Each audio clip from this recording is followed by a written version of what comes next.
Hello, everyone, and welcome to Magma Rages, episode 76. I am Dib, and my camera is very broken today, but I'm going to be joined by Sythe. Welcome, Sythe. Good.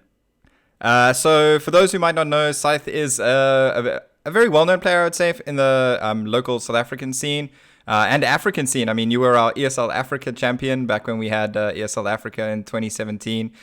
So, personally, I know I've cast a lot of your games. And then most recently, you also were our champion from Rush, the would-have-been WESG qualifier. Nice to have gone to China. That's Yeah. So how long have you been playing? Just a quick primer. You've been playing since what, the beta? no, not quite actually. I started playing the week that the first what is it called? Is Next it called next Ramus. the first adventure? Yeah, next Ramus. The week next Ramus came out, I started playing. Okay. And you come from like a card game background, obviously, having played Magic and I know you played a lot of Magic before, but any other card games? I had a huge amount of Magic. I don't know if you know this, but I was also a full-time poker player for 2 years. Oh, really? That's cool. A Okay, lot of so cards. yeah, a lot of cards, and that's perfect because we're going to be talking about a lot of new cards today, because the Saviors of Uldum news is what dropped most recently last week, and so we're going to be talking about all the new cards that were announced, just the details about the expansion, and then I also got to do an interview with Dave Kosak and Liv Breeden, the two of the game designers. So we'll chat a little bit about that, and then we're also going to be chatting about Rush, which happened. We'll go a little bit more into that, find out from Sythe his experience of the tournament and all of that, and talk a little bit about the WESG dropping Hearthstone. But let's get started with the most exciting news. Let's talk about the new cards. So Saviors of Uldum is going to be the new expansion. We saw the teaser, the kind of trail. That teaser trailer that had the League of Explorers music. I don't know about you. Personally, I was just expecting it to be like one of the heroes from League of Explorers, but we've got all four of them back. As the floating city of Dalaran now kind of like hijacked by the League of Evil is kind of floating into Uldum. And obviously the big news here in terms of cards and mechanics is that quests are making a return. So, how do you feel about that just in general, quests making a return to Hearthstone? I think it's a challenge in design space. If we look at the first time quests came about, they were done specifically well, in my opinion. I think that the Warrior quest is pretty good because it kind of worked the way Warrior worked already. But you've got this balance of trying to make it good enough to see play, but not completely unfun to play against. If you think of the Rogue quest, it had to be nerfed several times, and it still was considered quite unfun to play against. I think the Mage Hmm. quest was quite unfun, and all the other quests, like the Druid quest, although it was fun, it just wasn't really competitive. So I think they've put themselves in a challenging position. But I think, spoiler ahead, they've kind of added some new things. At least they've given us a glimpse of some new things that will make it more interesting and open the design space, I think. Yeah, so I have an article that should be coming out. Well, we're recording on the 9th of July. And so this should be out tomorrow on the 10th of July. But I actually got to chat to Dave and that chatted a little bit more about the quests. And as you say, they've kind of taken a bit of a different direction with the quests this time round. They've really focused on making the quests less build arounds. They're not as like very specific as like, Caverns Below was, or even the Druid quest or the Mage quest. So they're more like things you can fit, or quests you can fit into more generic decks. And they've also changed it so all of the rewards now, they specifically said they didn't want to go down this infinite value path that some of the rewards kind of worked like before. So now all of the rewards are changing your hero power to a different hero power. So that's kind of an interesting thing. And because they said they're not doing infinite value, we're not going to see any like Rexar type hero powers. Hopefully. Yeah. I mean, I think control decks should be beaten mid range, and the problem with some of these decks is sometimes it's unbeatable. Control just can't keep up, Yeah. even in the late game, which isn't. It sometimes can be a little bit. It can make the game feel a little bit odd, which it can be Sure. good for a short period of time. But I think that this direction makes a lot of sense. I'm quite excited to see how it works out. Yeah, okay. And then let's have a look at the first of the quests. We have Untapped Potential. Untapped Potential is the Druid quest. As always, costs 1 mana. It's going to start in your hand, well, in the mulligan, so you can mulligan it away if you want.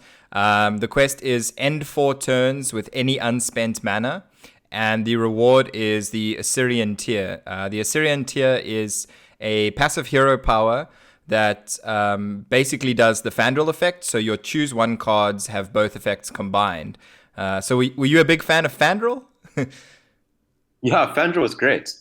He just felt like it just felt like a lot of fun. You know, you played him and like immediately you just all your cards just became awesome. Yeah. And yeah, so I think it's definitely a fun card. And then Fandral, you always had this like excitement, like can he survive a turn? Because how much more value am I going to get if he does? Yeah. But obviously the big advantage of Fandral was that he was a 4 mana 3/5. So he was kind of just good enough to just play on turn 4, even if he died, and then you got a Yeah. lot of value in other situations, which is, I guess, where anti-potential is going to be put to the test. Yeah, Fandral was definitely like a reasonable tempo play, whereas Untapped Potential is basically asking you to anti-tempo yourself 4 times, right? Because you have to, if you're leaving mana open, you're generally spending less than your opponent. Yeah, So, so yeah. I was going to say you lose a card immediately, and then you lose at least 5 mana, right? 1 mana to play it, and then four Yeah. four turns of 1 mana. Yeah, although that first mana in most Druid decks probably doesn't matter. You were probably passing there anyway. Yeah, fair enough. But yeah, I think to me where I see this being interesting is maybe if like a mid-range type druid is viable, because what it allows you to do is in like tempo matchups you can just mulligan it away. You don't have to actually. It's not like your deck's not going to win without the completing the quest, right? So you can mulligan it away. Whereas in like a matchup for a mid-range deck against like a slower deck, for instance, by keeping this in your opening hand, you're going to get a lot more value out of your individual cards, which is going to allow you to kind of play a little bit slower against like the kind of control deck. That's maybe where I see Untapped Potential having potential. Yeah, I think anti-potential's potential really comes in two places. The first one is how much value do you actually get of it when you play it? I don't think there's enough yet, but I'm expecting a little bit more stuff. Right now, if you were to play against like an aggressive deck and mulligan this away, and your deck was full of the current choose one cards, your deck would probably just get run over. Yeah. Um, if there's a lot of other cards that have, if you have a quest, it gets stronger, then maybe the untapped potential, you kind of just play it as a kind of like a control deck. And then you use all of those cards that get buffed and kind of accidentally finish the quest, but within 8 or 9 turns, end in 4 turns with the mana, and then it finishes, and then you just get a massive boost. It could be quite interesting. Yeah, I mean, that's actually one thing I did ask Dave and Liv about, was whether there were going to be any other cards that have like synergy, like Questing Explorer, that we'll see a little bit later, that are like conditional on having a quest in play or something like that. Basically, they said, no, there won't be any other cards in like classes or neutrals that are specifically built around having quests like that. But obviously, they are going to be printing cards that synergize with the quests in those classes. So we can probably expect to see more choose one cards, I imagine. Maybe even some mana ramp, to replace Wild Growth, because Druid's been a little bit lost since Wild Growth got nerfed. So yeah, I think it could be very interesting there. Yeah, there's definitely potential. And as you said, it's definitely fun. I mean, having all your cards like powered up just feels awesome. Yeah. Looking at the new graphics, watching the choose one cards like become both. They're always quite cool to see what they come up with. Yeah, and that's a good point as well. They've done a lot of work with the art, like that they had to update with like Keeper Steladris as well, for like the the individual kind of card art for when they go into your hand with the Steladris, and then obviously they had to update some of the kind of combined abilities as well. And so it's going to be cool to see those. And Steladris probably fits well in that deck if you do have a lot of choose one stuff. So there is some decent choose one synergy at the moment. Okay, moving on absolutely. to the. Yeah, sorry. Anything else you want to say on? No. I just said absolutely. I agree. Okay. Okay, moving on to the next card.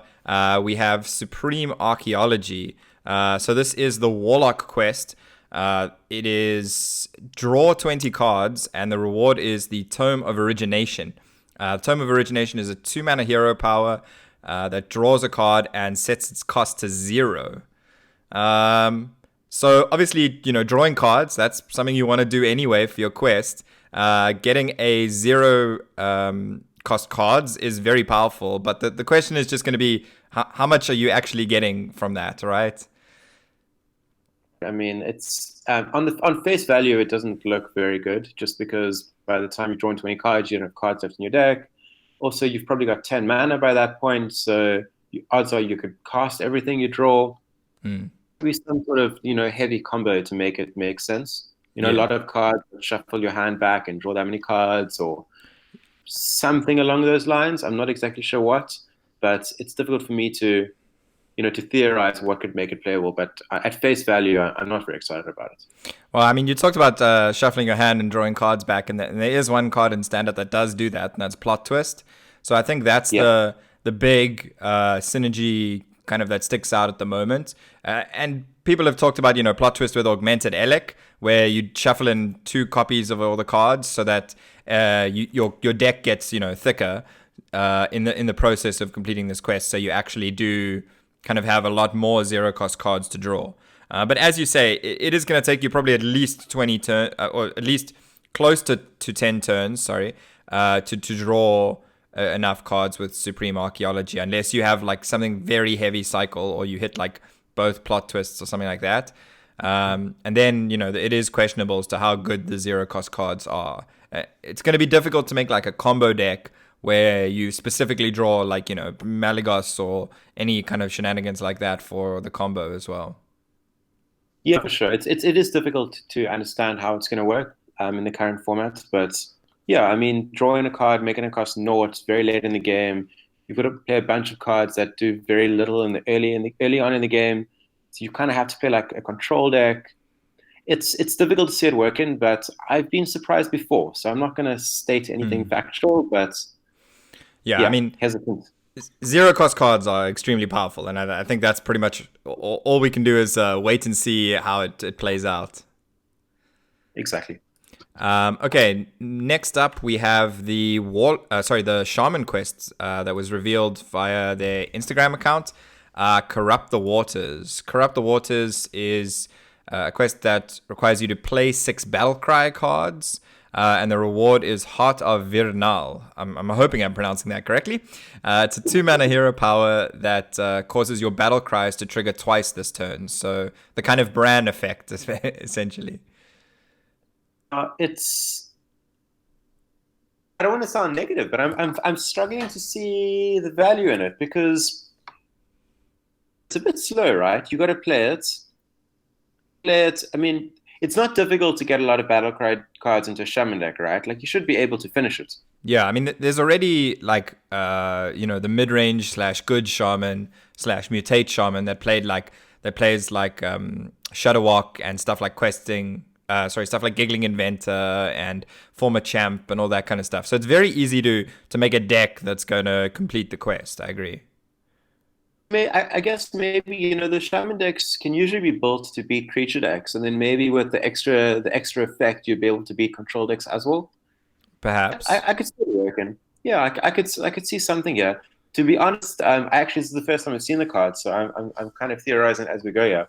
But yeah, I can see something going like an anti-creature deck with like creatures, and then late game cards that add lots of value, so you can beat both the creature decks and the control decks. Mm. I could see it happening.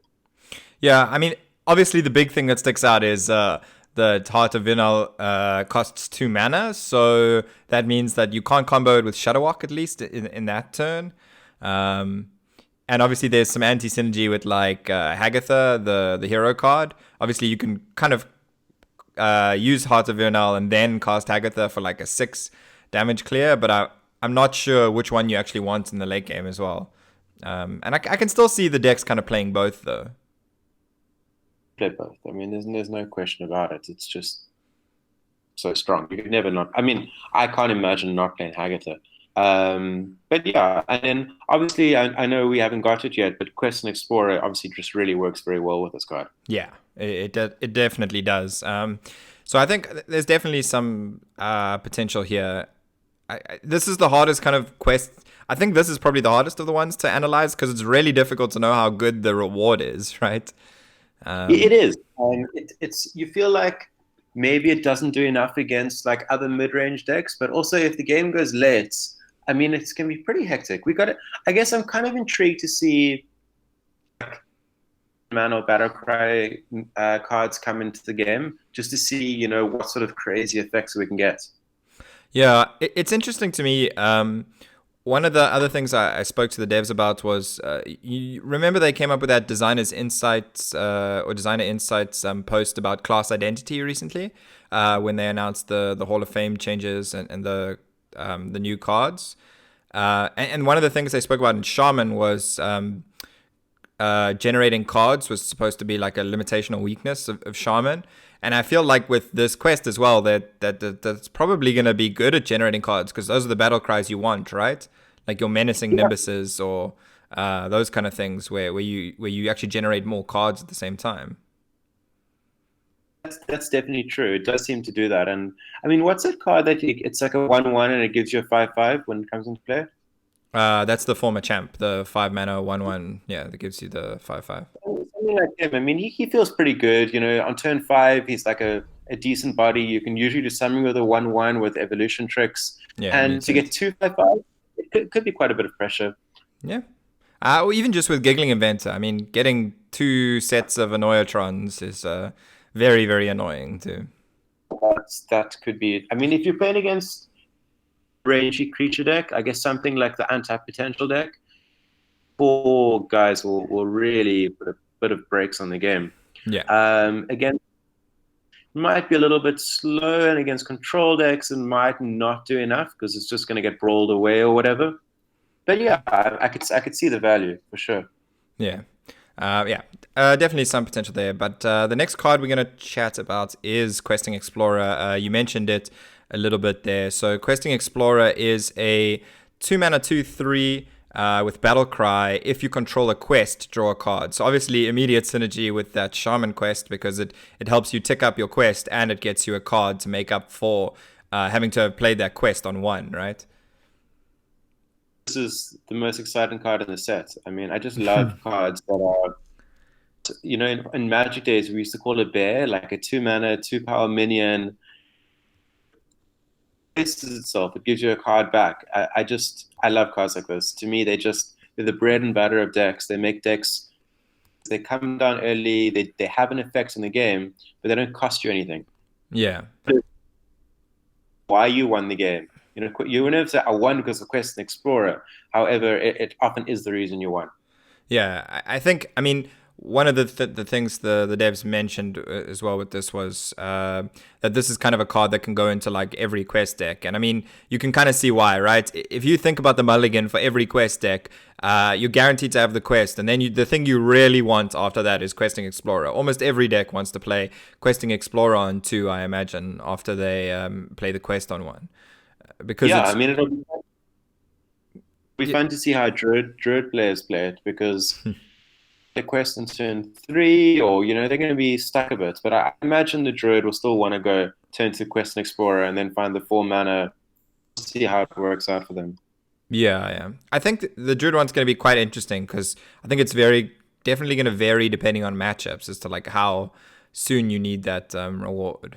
And that's quite interesting, when we're looking at it not being like, Caverns Below, where like this quest reward just kills control decks. It's like, okay, you can kind of plan it out a little bit more depending on the matchups.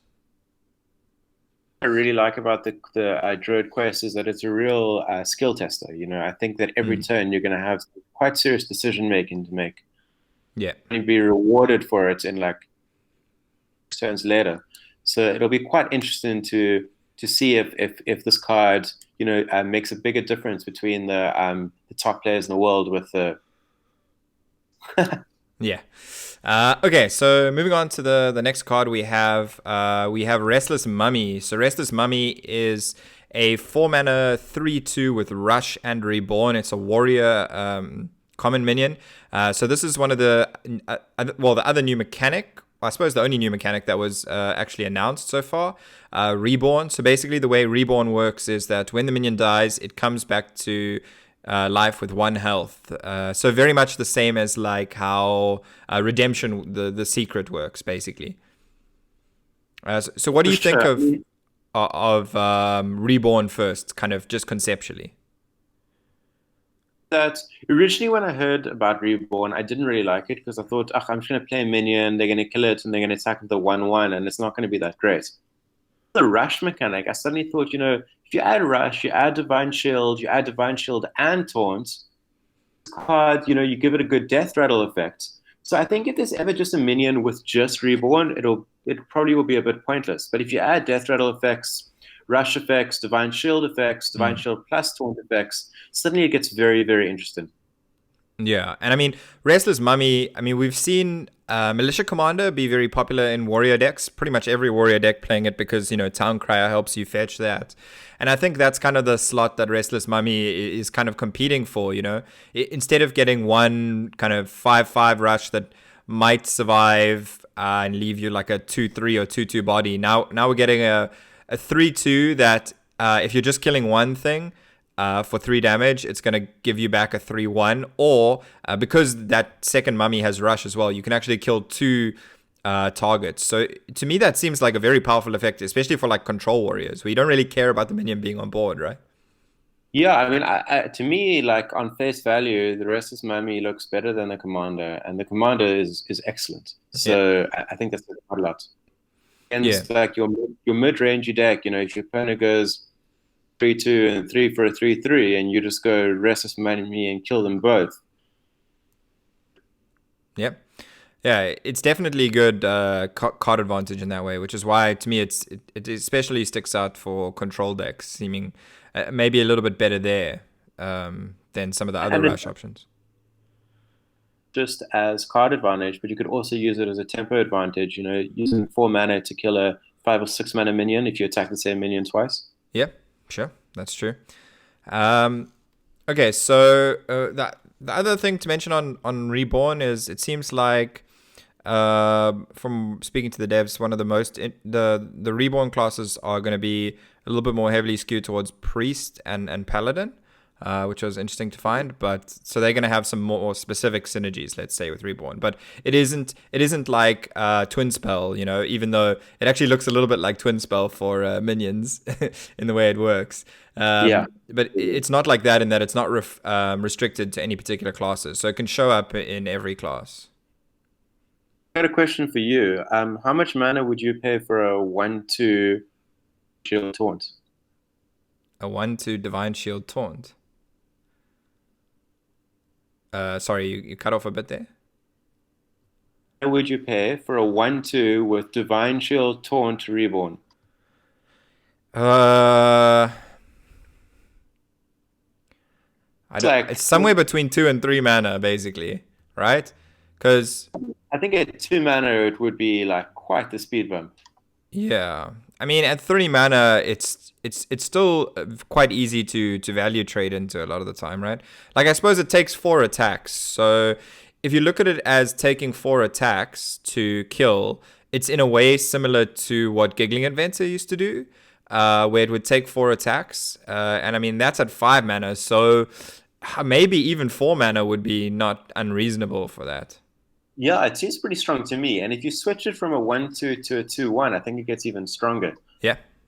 So yeah, I think there's definitely design space there, and I'm quite excited to see what they do with it. Yeah, that would definitely make an interesting card, and I think Reborn definitely could be pretty interesting, and it definitely, to me, it highlights that they're wanting to go in a more kind of focused way, right? Like tempo on board is already very important in Hearthstone compared to like other card games, but it seems like they're making it even more important with stuff like Restless Mummy. I think that the rush mechanic was the best thing that Hearthstone has ever done. Brilliant. Perhaps. Okay, so moving on, we have one of the other kind of sets in this expansion is going to be the plagues. So the plagues are only appearing in the evil classes, the 5 evil classes that we had in Rise of Shadows. So that's what Priest, Warlock, a rogue, a shaman, and which is the other one I'm missing? I'm really bad at Warrior. remembering. Warrior, yes. So the plagues are only appearing in those 5 classes. And the first plague we have here is Plague of Death, which is a 9-mana epic priest spell. Silence and destroy all minions. So, I mean, that seems quite the kind of control card, right? I know that from a design perspective, it's something that people have spoken about forever. If you ever go on about designing cards, Silence and Destroy is just something that the players have always wanted. Just to give them that. Power level point of view, for tempo, because you play it and your opponent can refill the board afterwards. So it's really more about like a card advantage tool or like a reset tool. Yeah. I think at 9 it's quite expensive. It definitely will get played. I mean, there's no question about it. Yeah, look, I mean, I think if you want to build any kind of control priest deck, you're going to have to need something like this, right? Because right now, priest doesn't really have a lot of solid board clear after, basically Psychic Scream rotated out. Psychic Scream is essentially very similar to this card, but then it's a little bit better in the control matchup because your opponent doesn't get to refill their deck. Yeah. I think it's pretty good, but not. But it'll definitely see play at least as a 1-of in control decks, possibly a 2-of, but I think more likely a 1-of. Yeah, it is definitely very expensive and can be quite clunky. And I think specialist format is a place where this card also can see good play, right? As a tech option in like value-based control mirrors, perhaps that this can be useful if there's, especially if there's a lot of like, death rattles running around. And I mean, against like the way I see untapped potential decks going, which are a little bit slower but have these kind of like beefy mid-rangey creatures, that can be really good. And then obviously, I mean, it's obviously great against anything like Death Rattle. Yeah, I mean, speaking about Druid, it's particularly good against something like Lucent Bark, right? Like this card just shuts down the Lucent Bark deck. Maybe they were worried that the Lucid Bark deck was going to become like a thing that was related to that. Perhaps. I mean, it seems like Druid is going to be doing some more healing stuff this expansion, from what I've been told. Yeah. So, and healing as like from a design point of view, it seems to fit them quite well. So yeah, so we can probably expect some more cards that are going to synergize with Lucent Bark healing type strategies and Crystal Stag and stuff like that. Okay, so yeah, Plague of Death, definitely an interesting card. Quite heavily costed. I mean, that's the big if there, right? The effect is obviously extremely powerful. The fact that it's virtually impossible to play this and any sort of board presence at the same time, Yeah. Irrelevant. But yeah, definitely will see play. I mean, there's that. I can guarantee that. And then next up, we have a card that maybe we're hoping doesn't see much play. Puzzle Box of Yogg-Saron. Puzzle Box of Yogg-Saron is a 10-mana epic mage spell. Costs 10 random spells, targets chosen randomly. So basically, this is the effect that we saw on Yogg-Saron, but specifically always 10 spells, right? Yeah, I mean, maybe I'm misunderstanding this card, but it just looks completely nuts to me. I mean, Yogg-Saron at 10 spells was always crazy. I mean, he always killed himself. The 7/5 wasn't exactly the difference. This thing just looks really good. And it just seems like there's a whole bunch of new spells, like really powerful lately. Yeah, I mean, this could be casting the Plague of Silence. That's the best board clear you can hit with this, clearly. Plague of Death, I think, but Plague of Death. Sorry. I mean, I think it will get called Plague of Silence actually. So I think that's a pretty good early nickname. But yeah, I mean, I think that the puzzle box at 10 spells guaranteed to clear the board, and then you might get a few way or some other nice effects. I think it's worth the 10 mana. I think it's going to see a lot of play. I think this is definitely a card that is going to see play whether the card gets put in decks or not, though, because right now Mage is doing a lot of random spell generation, mostly thanks to the Mana Cyclone. Yes. So, we're going to see those meme screenshots or games where somebody hits like 3 puzzle boxes of Yogg-Saron off their Cyclone. And that's definitely going to make those matchups even more crazy. For absolute sure. And I think the card is very strong. And if it isn't, as you say, I mean, people are going to be in a lot of positions where you're just relying on it and hoping that it clears the board and gives you a bit of an edge as well, which I think it often will. Yeah, I mean, can you imagine the mage mirrors? Like right now, the way you win those mage mirrors is you generate this big board that like nothing with the mage, your mage opponent can actually kill, and the best they do is kind of freeze it for a couple turns, and now they can hit puzzle box of Yogg-Saron that's going to actually like maybe clear your opponent's board or something. Like, oh, that's going to be crazy. I'm like a little confused that this card got printed. It just looks like, I don't know, Yogg-Saron was just too powerful, and this thing looks just as good. Yeah, without that upfront requirement of having to actually play spells, right? Yeah, exactly. And I mean, I don't know, 10 seems like a lot. Maybe I'm wrong. Maybe people used to Yogs around for 14, 15, and that makes the difference. But I think that 10 random spells will often clear the board and give you a secret or two along the way, which seems a lot better than Plague of Death. I mean, look, the one other thing to note is obviously the card pool of like spells has changed a lot since Yogg-Saron. So we do need to actually look at it and see how it's changed. But there's like, if you look at just the twin spells, right? Hitting almost any twin spell is good, because you get the like extra copy in your hand as well. So it's like drawing a card. So yeah. If the quests count, because I'm kind of assuming they don't. No, I don't think so. Quests aren't counted as spells for that context, I don't think. But I'm not 100% sure. Sure, or you're just thinking intuitively?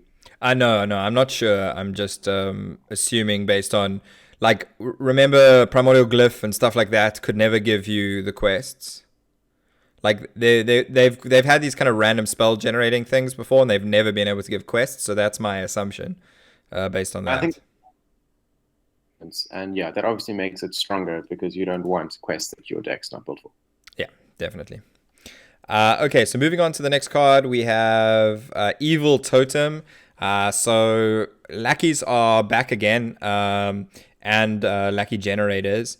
So Evil Totem is a 2-mana 0/2 totem for Shaman. It's a common, and it reads, at the end of your turn, add a lackey to your hand. So lackeys have been extremely powerful.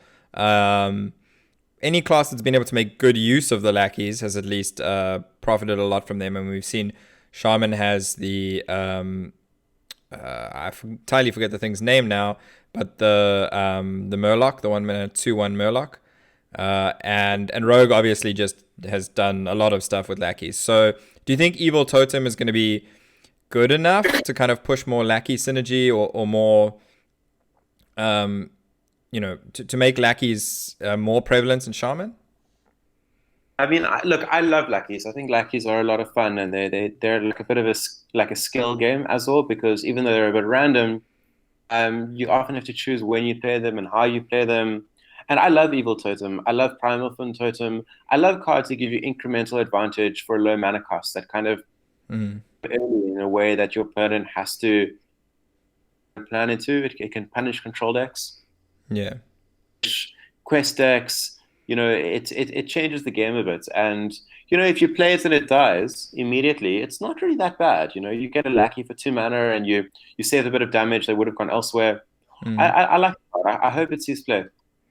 Yeah, I mean, Evil Totem does seem pretty interesting. It's going to be interesting to see what they do with the lackeys, especially in the classes like where lackeys are currently pretty powerful, because they are, as we can see from Evil Totem, they are going to be printing more lackey generators. And from what I've been told, there's only one new lackey that's going to be actually entering the lackey pool, which is going to be, according to the devs, of like equivalent power level. Well, the lackeys currently have quite a wide power level, in my opinion. So I wonder if it's equivalent to which one. I mean, fair point. I think that the lackeys also have different power levels in different decks, to be honest. Like Absolutely, yeah. there's certain lackeys that are much better in other like even from playing a lot of like aggro shaman and playing a lot of lackey rogue decks. Like I can see how some of the lackeys like I want much more heavily in the shaman and some I want more heavily in the rogue. Like for example, the faceless lackey is just usually better in the shaman because you're much more focused on aggressively being on the board. And cobbled lackey's good in everything, right? Yeah, I mean, Cobalt Lackey is pretty good. I think it's a little bit weaker in the Shaman, honestly, than in the Rogue. But that's just because Rogue has so many other ways to make 2 damage into a lot more damage with like combos and stuff. Shaman decks, they need to get on the board immediately, and they you don't want to just play it and deal two to face. Yeah. Um, so yeah, I think it's going to be interesting to see what they do with lackeys. It's definitely a bit of a balance challenge at this point because they've proved to be pretty good in rogue and shaman, and obviously this also does synergize with the shaman quest, right? Because the lackeys themselves all have battle cries. I actually didn't think of that immediately. So you go quest into Evil Totem, and if your opponent can't deal with it, it's at least two custom play effects. And if your opponent can't deal with it, you're guaranteed one. That seems pretty good to me. Yeah. I mean, it seems to be another good 2-drop for a deck like that. Obviously, with the Questing Explorer still being the pretty much the nuts to hit on to in that Shaman deck. Yeah, Um, absolutely. okay, and then finally, the last new card we have is Jar Dealer. So Jar Dealer is a 1 mana 1/1 common neutral minion with Death Rattle. Add a random 1 cost minion to your hand. So, I mean, this kind of reminds me in a weird way of Firefly. Like the stats are a lot worse, and in general, we can probably expect a 1 cost minion to be. Would you say better or worse than just a 1/2? I would say it's quite a bit worse. Probably prefer the Firefly. Hmm, Yeah, and you get the Firefly gives you the other minion immediately. true. So it's easier to fill out on like turn 2, for instance, to play 2 Fireflies. Yeah, or you could play it on turn one and then like combat piece. You don't have to be like, oh no, I never had it. The Firefly was also an elemental, Yeah, but the Firefly was good. I mean, you can be slightly less good than Firefly and still be playable. yeah, definitely. Yeah, I think Jardila will struggle. But I could imagine him seeing play in like the kind of warlock sacrifice your minions type of a deck. Yeah, I But mean, I think obviously there's immediate synergy with Magic Carpet, right? That's the one that sticks out because Jar Dealer gets to die immediately, gives you the 1 cost minion immediately, which then can also rush in. So for like 2 mana, you're getting roughly 4 damage basically from minions because we can expect them to be like 2 1 attack minions most of the time, and then that seems pretty good, right? what's that Lucky Generator in Warlock called again? The Evil one that Genius. destroys. It's pretty good on turn Hmm. one if you've got an Evil Genius for turn two. Yeah. Evil Genius is also another powerful lackey generator. I actually forgot about that when we were talking about lackey stuff. I actually forget about the lackeys in Zoo, but the lackeys are really powerful there too. Really. So yeah, I mean, I can see the current Zoo deck that gets played right now. Jardula, it's definitely Jardula's home. Hmm. Good enough for it is another question, but I could see him seeing play in that deck. I haven't played a huge amount of the deck, but yeah, I mean, he's pretty reasonable. Yeah, I mean, right now you kind of have to put in most of the 1 drops that are available that aren't like totally garbage. So having Jar Dealer as another option is definitely something that gives Zoo, more different ways to build that can help the deck. So I think it could see play, but it probably won't. Yeah. Okay then. So overall, just looking at these cards, how excited are you for the expansion? I'm always excited for expansions. I mean, expansions are awesome. Single player, there's new flavor, and for the competitive scene, taking the types of cards that are all about choices. And when it comes to things that put you in a position that you have to make decisions, which is what's fun about the game. So I'm excited. And yourself? Yeah. I think the theme is really cool. The League of Explorers are pretty fun. fun characters, that are very like Hearthstone characters. Like I don't think any of them existed in Warcraft, if I'm not mistaken, before. So like I think they were actually made for Hearthstone.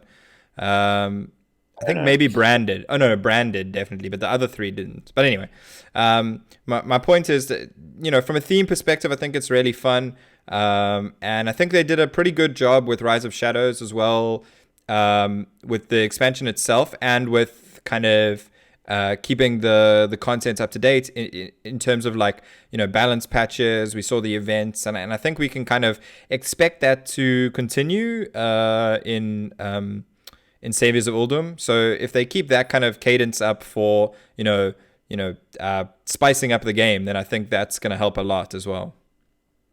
For sure. Look forward to it. I think it'll be good. Yeah. So yeah, I mean, I got to do that interview. I mean, we've kind of dropped a lot of little tidbits from the interview as we went along. That should be up by the time you're watching this video on Critical Hit. Hopefully, we'll see. I'll put a link in the description so you can go ahead and read everything there. Basically, I got a lot of insight in that one, particularly about quests and stuff. Spoke to them a lot about their design process for quests, those kind of things I mentioned around like not going for infinite value, and just a lot more insight into that. So like from a design perspective, if you want to read more about how the developers kind of came to the designs that we see, it's definitely, I think, going to be an interesting read. And then I might have another follow up with some of those other tidbits, the stuff about the lackeys that I couldn't even fit in this article. Because when you do a half-hour interview with devs, it tends to be a lot more than like 1,500 words, which is pretty much the limit you want for like one article, right? Yeah, for sure. So yeah, it's always tricky to fit into just a few or just one article, and then even fitting it into two articles, there's still stuff you have to leave out, to be honest. But yeah, I mean that was definitely pretty fun. It was my second time speaking to them after having at least speaking to Dave, because I spoke to Dave last time around the Dalaran heist announcement. And that was also very interesting. Also once again, like for me personally, I studied game design like at UCT, so I have a very very specific interest in like how they come about the design for like these cards and the solo content that we saw. So I find a lot of my questions tend to be focused around design, and like how they learned lessons from previous stuff, and those kind of things. Absolutely. In balance specifically, I find very, very interesting. Yeah, I mean the specific devs I was speaking to are more about like more on the like initial design side rather than the balance team. So that's why I didn't ask too many balance questions specifically. But hopefully sometime I'll get to sit down with their balance team and have a more esportsy focused balance discussion, right? Yeah, for sure. I mean, geez, can you imagine? Best job in the world, right? Yeah, it does seem like a very, very fun job. Okay, then moving on to Rush. So Rush is a kind of esports event that happened in Pretoria. This year it was combined with Geek Fest, so there was a little bit more than just esports stuff going on. But it was also the place that the WESG qualifiers for South Africa were, or the finals were kind of taking place. So pretty much the top four teams or players in their respective games. So StarCraft, Dota 2, CSGO, and originally it was planned to be Hearthstone. But unfortunately, it seems WESG have dropped Hearthstone this year. The qualifiers that Metal State were running were kind of a little bit ahead of time before WESG had announced their games, and so we kind of found out like halfway through the process that it probably wasn't going to be a WESG qualifier, which is pretty disappointing. And it was crushing. I mean, especially for you, because I think by the time they told us it was what, the quarterfinals or something. So, I mean, you might have already played your game. I don't know. I can't remember exactly, but I was in it. I was Yeah. in it to win it. When I'm in an event, I always, I come into events with a lot of confidence, and I'm usually pretty sure I'm going to win. But yeah, so when I got the bad news, I I already felt like they had robbed me before I'd won the event. Yeah, and so Metal State still did decide to go ahead with actually having the event at Rush, and they got a little bit more, well, substantially more prize money, right, to kind of make up for that. The loss of going to China, which is a loss you really can't make up for because we're talking like thousands of like if not hundreds of thousands of dollars if you win at WESG. So there's nothing they can really do to make up for that. Plus, obviously, the experience of going to China and getting to play against like top players. Um, It's yep. Sorry. terrible, but kudos to them for, I mean, for us, I'm sure it was even more disappointing for them. They had this event that was, and then suddenly the carpet was pulled out from under them. Yeah.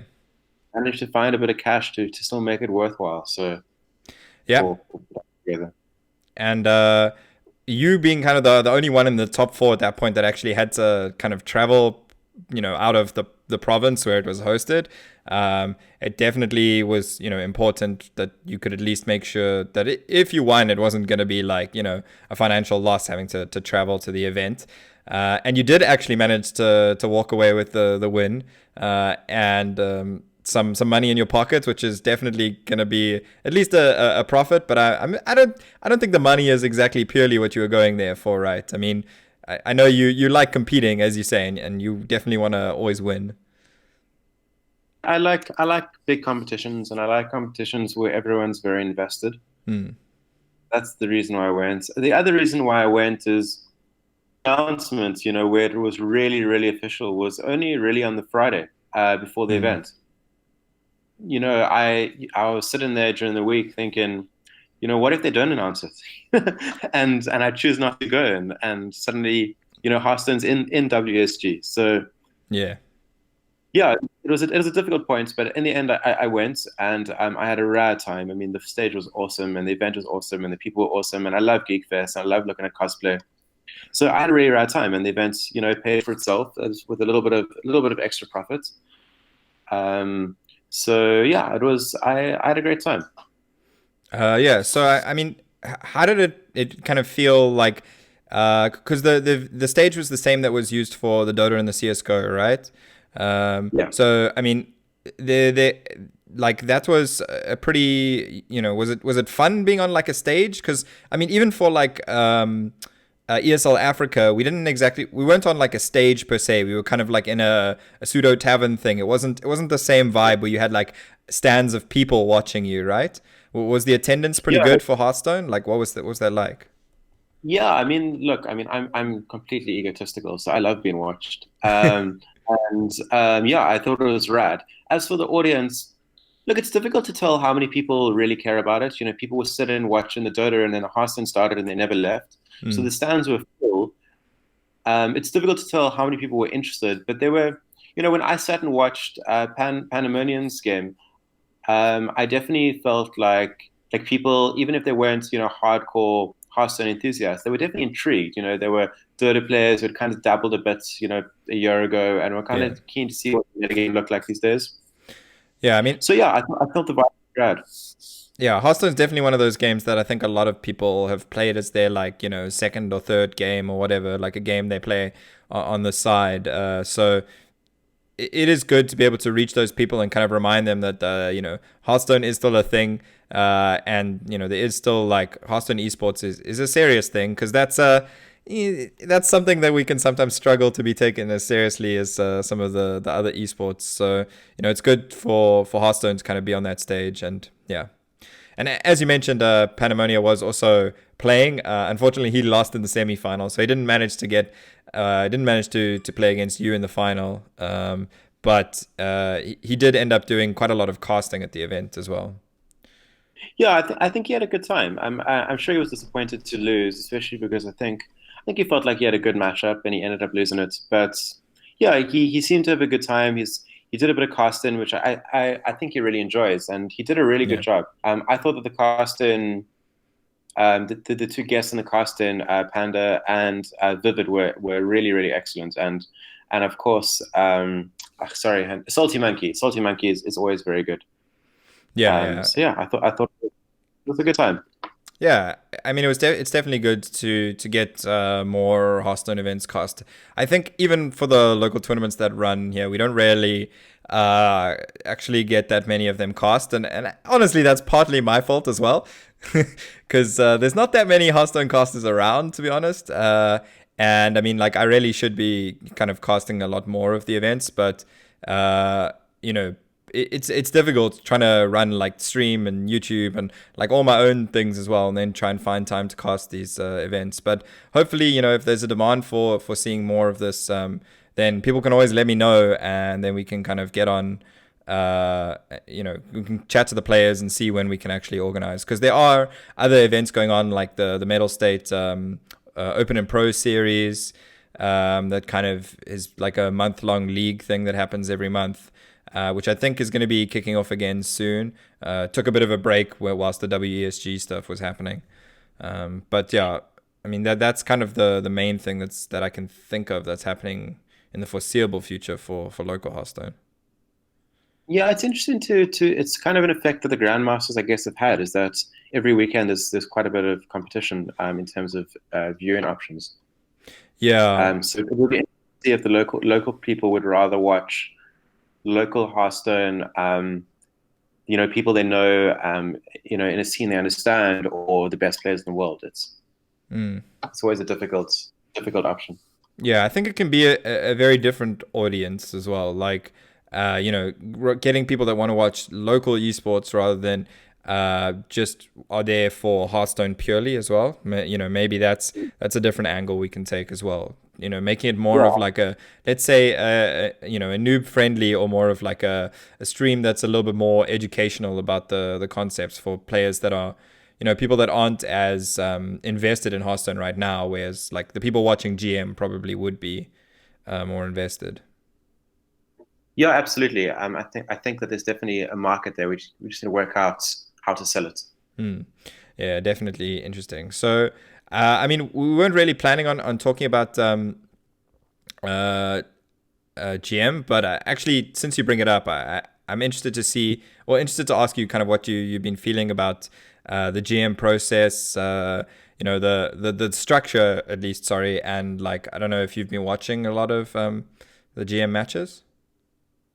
Yeah, I've watched a bit. I wouldn't say I've watched a huge amount. There are things I like about it. I like the fact that there's kind of a new strategy involved in the way that people have sideboards, and I think there's a decent competitive scene. I definitely think that this felt to me a little bit like a first year, and there's like quite a bit of space to improve. Mhm. Um, but I have strong opinions. I'm not sure. How do you feel?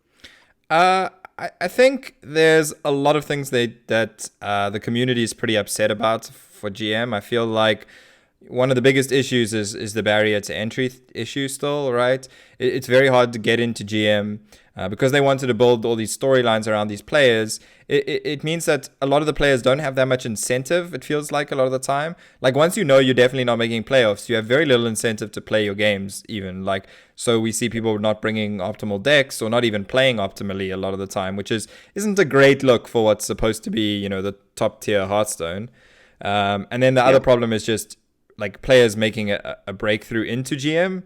Like that seems to be taking way too long. It's very difficult for a player like that is an aspiring pro right now to basically take a year off to play in all the Masters Tour qualifiers, get to all the Masters Tour events, the cost of going to all of those, having to do well in those, and then only you get a chance to kind of get into GM. To me, the biggest issue with GM is not GM itself, but the structures underlying GM. Like like we Mm. need more leagues leading up to it that can make more sense. Um, Yeah, for sure. I think that's all pretty fair criticism. I think that they do need to have a proper fair system that people can get in as a strong player. And I do think that they have put a few players in who probably aren't that invested in it because they're primarily streamers, a lot of them. yeah. And even the ones that are streamers, like if you take someone like Tice, I mean, he's a streamer, but he's still a really, really excellent player. I mean, he plays top 10 legend a lot of the time, and he's won big events. But week by week, he tends to stream, and I'm not sure if he was as invested in it. Although this isn't an Attack on Titan, I'm a huge fan. So Yeah, I mean that's a little bit like Dog as well, right? I mean, Dog is like somebody that hasn't been involved in the competitive scene for a very long time. Like, unlike Tice, Tice was much more recently involved than Dog, and then he kind of moved into streaming. Whereas Dog's been kind of streaming Hearthstone. That's mostly been his game for like most of Hearthstone's lifetime, I think.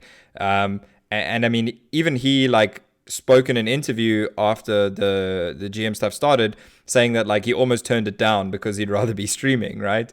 And then at the same time, he has actually topped his group in GM and won the first Masters Tour event. So like it's clear that it's not a skill issue for him. It's really just a like the incentive versus streaming is not quite there, which seems super weird. I mean, for him, he's pretty much stated that the incentive is the competition thing. And I think even recently he stated something along the lines of like he doesn't feel like the competition is quite there to justify like that reason to play, which is basically saying that like not everyone's taking it so seriously, so he's not really feeling the competition vibes. Um, yeah, it's. I mean, these are difficult questions, and I really don't know the answer to them. I mean, hmm. there's no question that Dog is an unbelievable player. I've watched him play quite a few times, and even watching his stream, I think he plays very, very well. But there does seem like there's something not quite right yet with Grandmasters. But on the flip side, I have enjoyed watching the games. I mean, I love watching what's that guy's name? The German guy, Bunny Hopper. I mean, I love Oh, watching Bunny Hopper play. there's a couple German He's guys in so the technical. in the Europe Yeah, region. yeah, Yeah, no, but that's true. it is nice that you can kind of turn on the stream at any point in the weekend, though, pretty much, and find games to watch. Though that's also quite nice. Yeah, absolutely, and yeah, so I've enjoyed it. It's been Yeah. cool.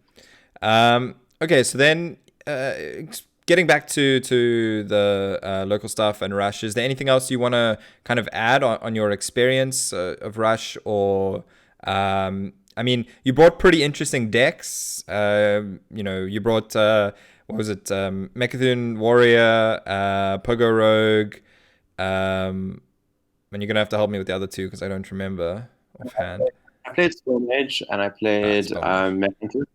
Okay, yeah. Yeah, so it was kind of an interesting thing.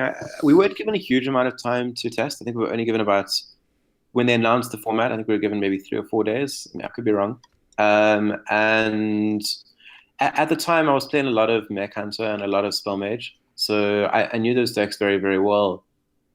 And the previous season, I played a lot of Mechathune Warrior, so well, and I felt like the three decks line up pretty well against Warrior, both Control Warrior and Bomb Warrior. Mm-hmm. So I thought, let's kind of make a plan there and see if I can lock out Warriors. I felt like everyone was going to bring Warrior. I just felt like Warrior was the best deck in the format, and Yeah. just no reason not to play it, whether you're playing Bomb or Mechathune. And then essentially, I just went onto the Grandmasters and I looked for a deck that seemed teched against Warrior, and I picked the Pogo Rogue. That ended up being a bit of a mistake because I don't think it's as good against Bomb Warrior as I had assumed. Yeah. Uh, so I ended up, I think that might have been a mistake. I think if I could go back, I'd probably either have chosen maybe like the Mech Paladin, or possibly changed the whole lineup and rather just banned Warrior and picked Mm. something like combo Paladin, like OTK Paladin, and like the rogue decks, like the more normal rogue lists, something like that. I think I would have probably if I'd restarted. As it happened, I got very lucky. The metagame was really good to me. There was a lot of warrior and there was a lot of mech paladin, and the Yeah. pogo rogue ended up being pretty good because it's pretty strong against mech paladin. And even though statistically it's only like 51 or 52%, my list I think was even stronger than that. Yeah. Um, and although I was playing against a lot of bomb warriors, they weren't like the aggressive bomb warriors that my deck would really fear. Most people kind of brought this hybrid bomb control warrior list. Mm. So my list, my lineup ended up being like pretty lucky. Like I felt like I was favored in almost every matchup, except for one when I played against Fafa, who brought a full-on like crazy fast aggro lineup, and I managed to sweep his aggro druid. I don't know how I did that. Nice. Yeah, I think I Yeah. dealt lethal damage on turn 5 with my spell mage. It was quite crazy. Yeah, I mean, I think the way the meta looked from, I mean, after we saw the decks, but also at least how uh, Zaymok, Pandemonia, and I, who kind of prepped together, were predicting, was that Control Warrior looked like extremely good, right? It was like it looked like an absolute no brainer to bring. So I mean, I think there was a little bit less people that brought it than probably should have. But your lineup, which was kind of targeting Control Warrior the hardest, definitely also kind of made sense. And I mean, I remember even when we were preparing, it was like, okay, so people can obviously target the thing that clearly looks the best on paper. But realistically, like you can kind of look at when you go into a meta where you kind of know the players, and I mean, this is kind of what happens in GM, right? You can kind of make some prediction about what they're going to play. And unlike in GM, I think a lot of South African players tend to stick to habits a little bit more for the types of decks they play. I mean, even yourself, like, you playing anti-control decks is or slash combo decks is not something that's very surprising to me. I mean, I tend to try and do my own thing. I generally Yeah, play decks that other people don't generally expect. But yeah, yeah, I mean, the South African metagame is very different to like ESL. You know, in ESL, I kind of could guess what my opponents were going to play before each match, and I could just prepare decks for that player. yeah. Which is a little In bit this like meta, how GM is working now, because that was also a round robin thing. very similar to GM. Whereas in this format, it's a little bit more difficult. I mean, last event, I ended up out against Warrior and Rogue, thinking that those are like the only playable decks, and then I ended up getting smashed by like a revive combat priest thing. Hmm. Um, Yeah. I mean, we did some like meta predictions as part of our prep, and it was pretty accurate. I mean, the highest difference was basically just bomb hunter and mid range hunter kind of being like swapped, and that there was like six less mid range hunters than we thought, and six more bomb hunters. Just because at that time in the meta game, like mid range hunter was a lot more popular. I have to be honest, I was expecting a lot of mid-range hunter. In fact, originally, I actually was going to build an anti mid-range hunter lineup instead of anti-control warrior because I just felt like the deck's so good. Yeah. It's good. It's also, I mean, it's just a fun deck. Play it. Whereas Control Warrior, even though I thought it was probably the best deck in the format for the metagame, I feel like a lot of people don't like to play it. Yeah, exactly. That more people would play, like some people might just not play it because it's kind of, some people don't find it very fun. Yeah, yeah. I mean, our control warrior prediction was exactly spot on. Like we said, there would be three control warriors, like not excluding ourselves, or excluding ourselves, sorry. And there were exactly three control warriors because, as you say, like people tend to not play that as much, and bomb warrior is definitely the more popular. Like it's the go-to best deck right now. Well, right now and back a couple weeks ago when this metagame was just forming after the buffs, pretty much. I Um, mean, yeah. yeah, but anyway, yeah, I think we've talked enough about the rush metagame. I think uh, it was definitely a very good win for you. I personally I felt you were a little bit unfavored in your matches, but you've obviously got the experience of playing in those tournaments, and it definitely shone through as you managed to take the win. So big congratulations on winning there, and obviously thanks a lot for joining me today to chat about the expansion and rush and all of that. Thanks for having me, and thanks for the congratulations, and also a general thanks for doing all of this. You do a lot for the community, and definitely, so thank you very much. Yeah, thanks for that. So yeah, we will be back next week probably, as we can probably expect that there will be more Saviors of Uldum news. So Pandemonia will probably be back with me next week to discuss that. So until then, I would plug Sythe's social media, but you don't really have Twitter or anything like that. Um, No Twitter, no Instagram. Facebook's pretty private, so can't help you there. So if you have questions for Sythe, you can find me on Twitter and I'll ask him. And otherwise, just make sure to like the video, follow, subscribe, all that kind of normal jazz that you're used to hearing people say on YouTube. Thanks a lot, everyone. Cheerio. Yes.